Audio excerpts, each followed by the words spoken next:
Monsieur Benzaïdi, bonjour. Bonjour. Merci d'avoir accepté notre invitation. En prévision du mois de Ramadan, une organisation est en train d'être mise en place au niveau du ministère du Commerce. Des instructions sont données par les plus hautes autorités du pays, celle de renforcer et de multiplier les opérations de contrôle pour éviter toute pénurie ou flambée des prix sur les marchés, notamment ceux des denrées alimentaires. Et dans ce contexte marqué à la fois par l'inflation et les pressions sur le pouvoir d'achat, comment s'organise justement la direction de contrôle en prévision de ce mois sacré? Bonjour. Bonjour à nos auditrices et à nos auditeurs. Effectivement, conformément aux instructions de Monsieur le Président de la République, nous avons un petit peu une organisation, un petit peu ce qu'on appelle un dispositif de contrôle qui est spécifique en prévision du mois de Ramadan.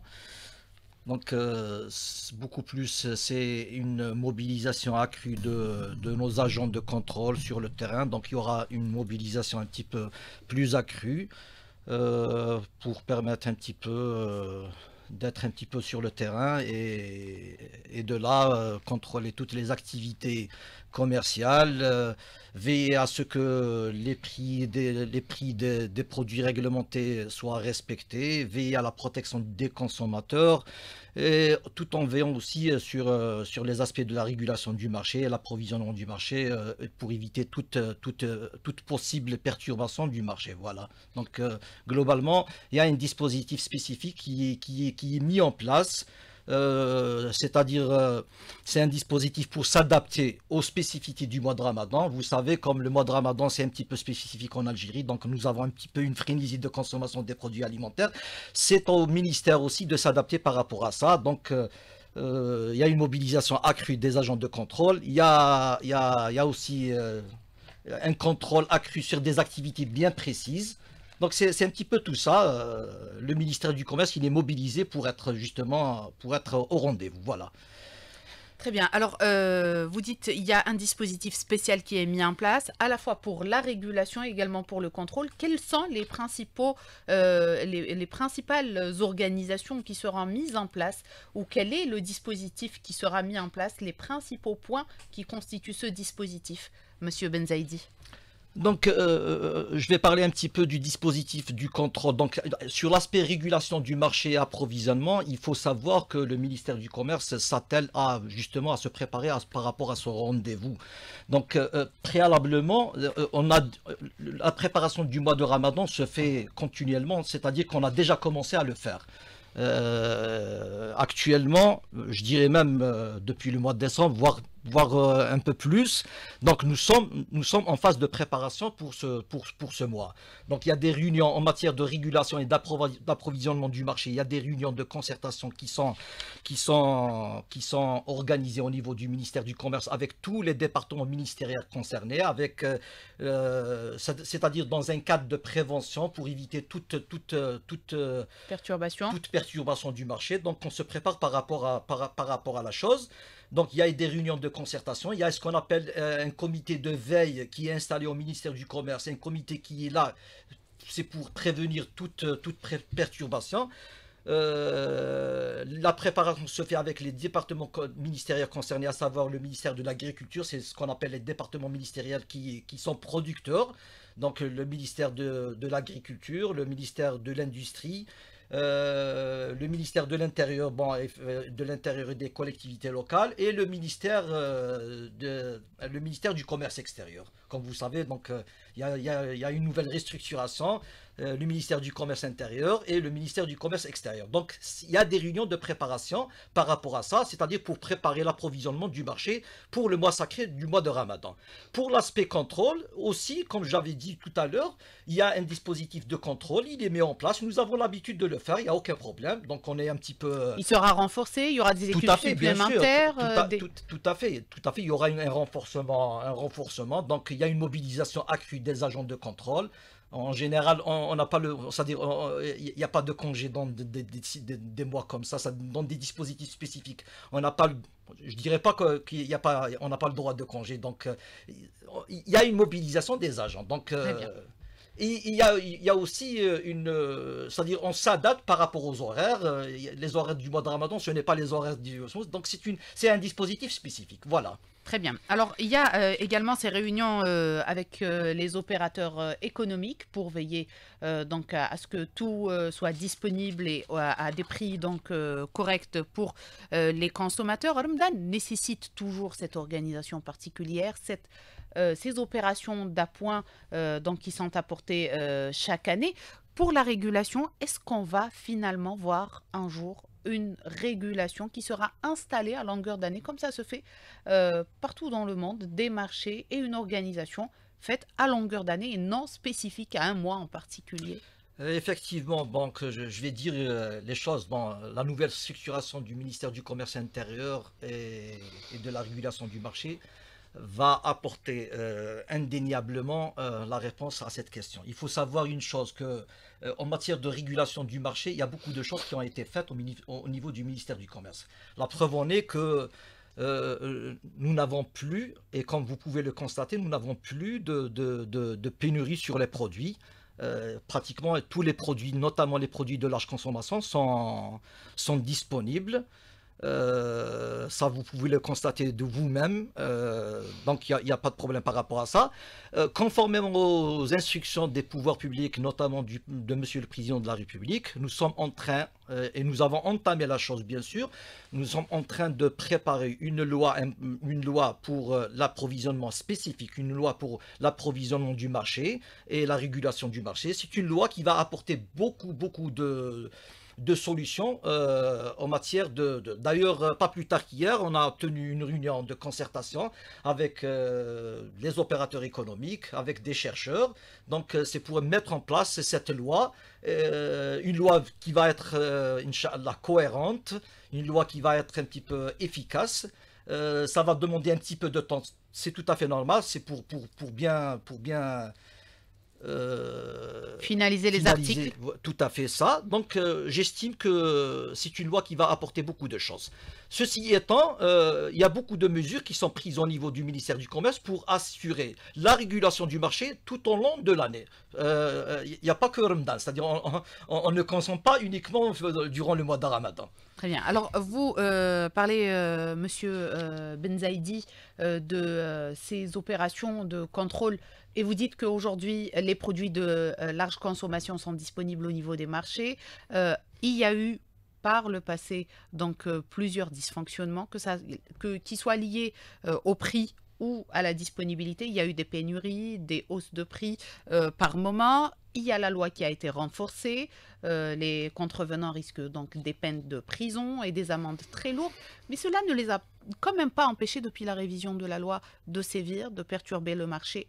Est-ce que vous durant vos opérations de contrôle, vous avez relevé cela et qu'est-ce qui explique cela d'abord? Effectivement, je vais dire un petit peu les choses comme... c'est-à-dire, bon, j'aimerais bien illustrer les choses, c'est par rapport à des chiffres. Les chiffres, ils sont là, c'est des bilans qui sont réalisés par nos services du commerce, nos services. Donc, c'est vrai qu'il y a eu la promulgation de la loi contre la spéculation. C'est une loi qui a apporté beaucoup de choses. C'est vrai que par le passé, il y a eu un petit peu des dépassements en matière de spéculation sur les produits, en matière de monopole et tout ce qui s'ensuit. Donc, depuis la promulgation de la loi 2021, je vais vous dire, je vais vous informer par rapport à ça. C'est-à-dire, quand même, il y a eu une réduction notable de cas de délit de spéculation. Ça, je peux en parler et j'ai les chiffres devant moi, ils peuvent attester de la chose. Rien qu'en 2023, on a réalisé au titre de la lutte contre la spéculation, on a réalisé quelque chose comme 187 000 opérations de contrôle.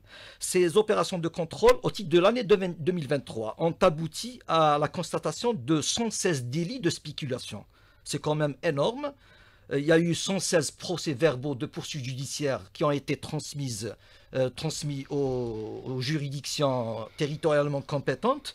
Il y a eu quand même la saisie de plus de 20 000 tonnes de produits alimentaires essentiellement. Au titre de l'année 2024, je vais vous énoncer les choses justement. Comme en matière d'intervention, il n'y a pas eu justement, il y a eu 162 000 opérations de contrôle. En termes de taux, c'est moins de 13%. En termes de délits, il y a une réduction notable de délits. Il n'y a eu que 36 délits de spéculation. C'est dire que les spéculateurs quand même réfléchissent avant de procéder à des pratiques de spéculation. Il y a eu quand même une réduction notable de délits de spéculation. Ça, je peux en attester. Et d'ailleurs, l'année 2024 a été un petit peu caractérisée par une offre un petit peu conséquente de tous les produits, notamment de l'âge consommation. Cela n'a pas empêché les perturbations. Nous avons vu la dernière en date, celle liée par exemple au café. Il y a eu d'autres perturbations qui ont été enregistrées sur le marché. Est-ce que aujourd'hui, comment vous l'expliquez tout simplement? Bon, pour le café, c'est un petit peu spécifique. Je vais dire un petit peu les choses. Il y a eu une volatilité des prix au niveau de l'international. Ça a touché tous les pays du monde. Ce n'est pas le cas, c'est pas un cas spécifique pour notre pays. Donc, il y a eu un dispositif qui a été mis en place par le ministère du Commerce pour un petit peu avoir des prix soutenus pour les consommateurs. Et d'ailleurs, les choses ont bien marché après. C'est vrai que... Ceci concernant le café. Mais il y a eu d'autres produits. Comment vous l'expliquez? Par exemple, les légumes secs, il y a eu quelques perturbations. Comment vous l'expliquez? C'est vrai qu'il y a eu quelques perturbations, mais c'était vous un dites petit peu... moins qu'avant, mais comment on les explique quand même, qu'elles soient encore là, malgré tout cet arsenal réglementaire? Effectivement, comme pour le cas du café, le cas des légumes secs, c'est vrai, il y a eu aussi un problème de volatilité de prix au niveau de l'international. Donc, il y a eu un petit peu des dispositifs qui ont été mis en place par le ministère du Commerce. Ça a un petit peu pris le temps pour un petit peu apporter les correctifs, mais les résultats sont là. Il faut voir qu'actuellement, tous les produits de large consommation sont disponibles. Donc, j'essaie de relativiser la chose. C'est vrai qu'il y a des perturbations. Ce n'est pas le propre de notre pays. C'est des perturbations qui sont un petit peu dans d'autres pays. Donc, les correctifs sont là. Il y a eu des améliorations notables qui sont constatées actuellement au niveau du marché. Monsieur Benzaidi, vous avez donc précisé que pour l'année 2024, la direction du commerce a enregistré, ou la direction du contrôle a enregistré plus de 162 000 opérations de contrôle au niveau national. Quelles sont les infractions les plus importantes ou les infractions qui reviennent le plus, monsieur Benzaidi? Effectivement, bon, c'est un petit peu pour apporter un petit correctif. En matière de lutte contre la spéculation, il y a eu 162 000 interventions, opérations de contrôle. Mais en matière de contrôle routinier, ce qu'on appelle le contrôle de tous les jours, on ne fait que ça justement. Il y a eu quand même 2 478 000 opérations de contrôle. C'est-à-dire pour le contrôle routinier. Donc, rien que pour l'année 2024, nous avons eu plus de 2 400 000 opérations de contrôle, en hausse par rapport à l'année 2023 de plus de 18%. Les infractions, nous avons eu à constater quand même 212 743 infractions aux règles des pratiques commerciales et de la protection du consommateur. C'est un chiffre quand même éloquent, je ne vais pas le nier, il y a quand même je ne vais pas dire péril en la demeure, mais ça reste quand même assez conséquent comme infraction. C'est dire que quand même il y a une délinquance un petit peu économique qui est constatée. 212 000 infractions, c'est quand même beaucoup. Mais je tiens à rendre hommage un petit peu à nos agents de contrôle par là, parce que la mission de contrôle, c'est une mission très complexe. Il faut que le citoyen sache que ce n'est pas du tout quelque chose qui est aisé. Et de là à constater plus de 200 000 infractions, ce n'est pas rien du tout. Voilà. Donc il y a eu plus de 212 000 infractions qui ont été constatées. Il y a eu 203 000 procès-verbaux de poursuites judiciaires qui ont été transmis aux juridictions compétentes. Ça, c'est très important. C'est dire qu'il y a c'est vrai, il y a un petit peu une délinquance économique, mais il y a des mesures qui sont prises par les services du ministère du Commerce. Quelles sont les infractions les plus récurrentes? Les infractions les plus récurrentes, je dirais que il y a un petit peu un problème, donc ce qu'on appelle le non-respect de l'hygiène. au niveau Du des commerce. établissements qui sont concernés par l'hygiène. Nous avons un petit peu le défaut de facture, c'est-à-dire le défaut de facture à l'achat et à la vente. Ça aussi, c'est une infraction qui est un petit peu récurrente. C'est une caractéristique un petit peu de notre marché. Nous avons un petit peu une manque de transparence, enfin un manque de transparence des pratiques commerciales. Ça, il ne faut pas le nier, ça, nous le reconnaissons. Nous sommes en train de travailler pour y remédier justement à ces aspects-là. Nous avons un petit peu le défaut d'affichage, le défaut de publicité des prix. Ça reste quand même une des infractions qui est un petit peu les plus récurrentes. Donc, et là, nous sommes en train de travailler pour régler tout ça. En matière, voilà, si vous voulez que je vous donne aussi, allez-y. Oui, oui, allez-y, Monsieur Benzaidi. Si je voulais, par exemple, en matière de défaut de facturation, je vais vous donner un chiffre. Chaque année, presque chaque année, nous avons à découvrir ce qu'on appelle le chiffre d'affaires, un chiffre d'affaires occulte, c'est-à-dire un chiffre d'affaires qui aurait dû être facturé. Et ce n'est qu'un petit peu la partie qui est au titre de l'année 2024, nous avons découvert plus de 53 milliards de dinars de défaut de facturation. C'est quand même aussi énorme. Oui, c'est des chiffres très importants. Tout à fait. Et nous avons, au titre des mesures conservatoires, nous avons pris beaucoup de mesures par rapport à ça. Il y a eu énormément de saisies. Il y a eu énormément de fermetures administratives des locaux pour défaut d'hygiène et pour exercice d'activité commerciale sans détention des titres légaux, c'est-à-dire les agréments requis, les autorisations requises et l'extrait de registre de commerce. Donc quand même, il y a eu beaucoup de choses par rapport à ça. Alors, une des contraventions également qu'on voit ou qu'on constate sur le marché en tant que consommateur, c'est la vente des produits contrefaits, également les autres infractions que vous avez relevées. Le consommateur, justement, dans tout ça, aujourd'hui, il y a une loi qui protège ses droits, une loi qui devait être révisée. Où en est cette loi, Monsieur Benzaidi? Je vais vous rassurer par rapport à ça. La loi sur la protection du consommateur, c'est la loi 0903 modifiée et complétée. Elle est en révision actuellement. C'est-à-dire, nous avons très bien avancé dans le cadre de sa révision. Elle sera transmise incessamment, Inch'Allah, pour validation au niveau du gouvernement. Donc, quand même, il y a eu toutes les carences qui ont été un petit peu constatées dans la loi actuelle ont été un petit peu, on a apporté les correctifs par rapport à ça, et je vous assure que c'est une loi qui va être un petit peu là dans des délais très proches. Voilà, nous Très bien. sommes bien avancés par rapport à ça. Alors, un des moyens pour contrôler ou pour protéger le consommateur, c'est le contrôle qualité. Il y a des laboratoires qui devaient être mis en place. Observateurs des marchés ou du marché reviennent sur cette question, l'importance de ces laboratoires. Où on en est aujourd'hui? Tout à fait, effectivement, les laboratoires de ce qu'on appelle communément nous, les laboratoires de la répression des fraudes, ça reste des outils incontournables pour un petit peu appréhender toute forme de tromperie, toute forme de non-conformité des produits qui sont mis à la consommation. Donc ça reste un outil incontournable. Il faut savoir, savoir que le ministère du Commerce quand même dispose actuellement de 46 laboratoires de répression des fraudes qui sont répartis au niveau du territoire national.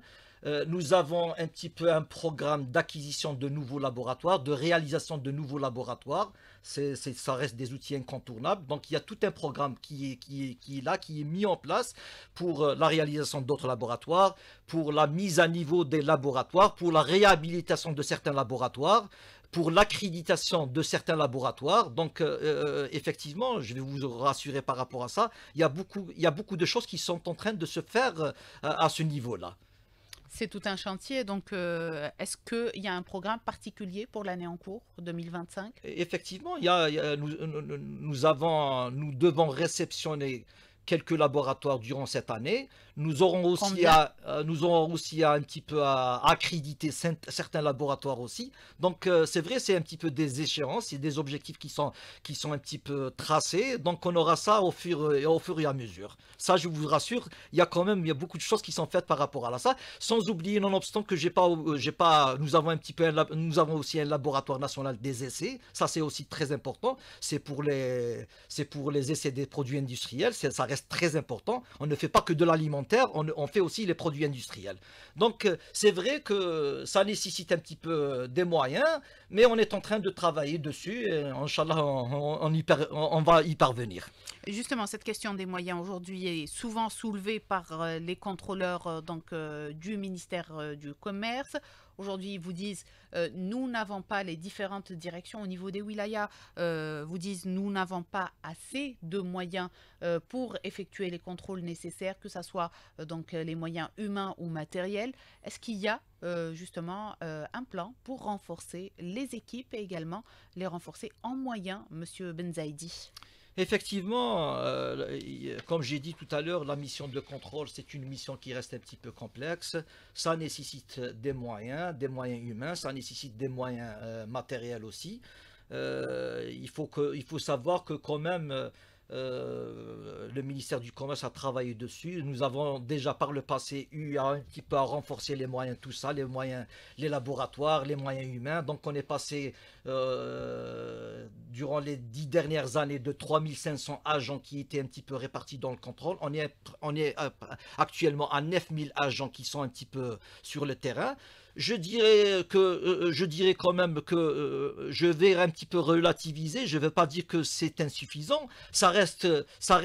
On aimerait bien toujours être renforcé par osmose. C'est dire qu'un petit peu, il y a quand même 2 millions, plus de 2 400 000 opérateurs économiques qui sont inscrits au registre de commerce. Ça reste important. Tout ça, tout ce bon monde, il faut le contrôler.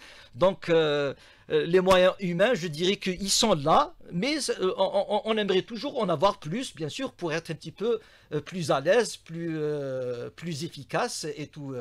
Donc, Comment se fait la répartition? Vous dites que nous avons 9000 agents sur le territoire national.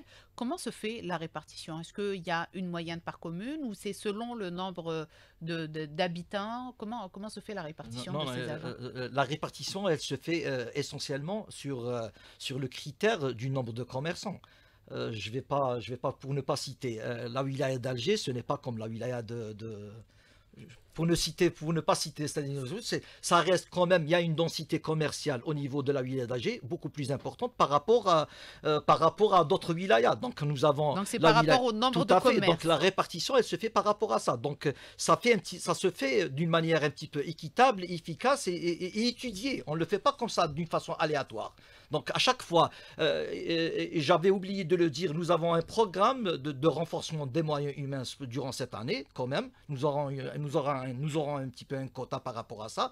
Donc il y aura un petit peu un renforcement de plus de 400 agents de contrôle. Et pour leur répartition, il se fait justement par rapport à la densité commerciale. On ne le fait pas aléatoirement. Donc c'est les wilayas qui en nécessitent le plus qui auront une part un petit peu plus importante par rapport à ça. Très bien. Peut-être une dernière question, Monsieur Benzaidi. Le contrôle commercial aujourd'hui, donc, il repose essentiellement sur les outils, les inspections sur terrain. Est-ce qu'on prévoit une digitalisation, de l'activité, comme ça se fait pour plusieurs autres activités? Effectivement, le volet numérisation, c'est un volet très important. Ça reste